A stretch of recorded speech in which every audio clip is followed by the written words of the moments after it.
C'est un triangle rectangle, une bobine, un condensateur et notre fameuse résistance R.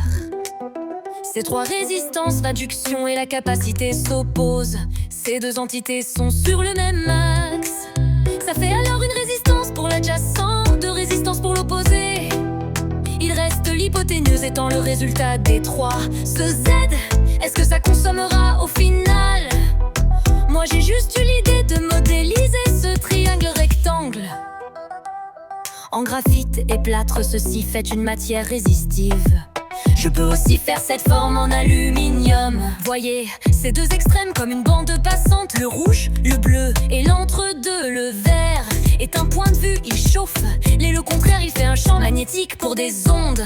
Entre deux, une certaine quantité de l'un et l'autre. Je montre ce projet par R. Sauf l'expérience, c'est là je bascule dans l'induction. L'impédance voyage dans les dimensions. L'impédance présente des couplages. Ces couplages, ça peut faire des effets. Nous connaissons le couplage étoile ou triangle. Situé dans un moteur, ceci permet de le faire tourner. J'ajoute de nouveaux effets, une onde qui se porte elle-même. Et les cymatiques pour l'électrotechnique. Ceci est totalement issu de couplage et d'effets. Les couplages sont très importants, nous ne les associons pas à la nature. Pour présenter ceci, comprenez-vous que j'ajoute des nouveaux éléments au tableau de RLC.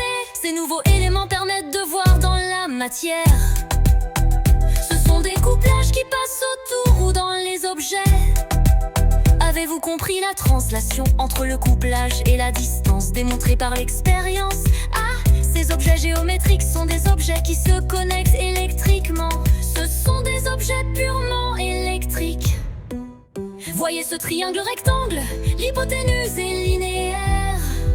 Je pourrais très bien faire une courbe exponentielle. Ça ne change pas le principe. Je reste au plus simple, comme si je restais dans le rouge. Alors que nous savons pertinemment que le bleu et vert existent. J'aime dire commençons par le rouge, c'est le plus simple. Et oui, après on bascule par R. J'ai trouvé ce principe. Il faut trouver les distances linéaires R et les transformer par une distance équivalente. Relaxe le livre avec le couplage. Oui, par ces modèles de projection qui eux projettent des couplages qui eux font des effets. Alors il devient possible de comprendre où sont les cymatiques fermées. Ces objets électriques sont comme des calques.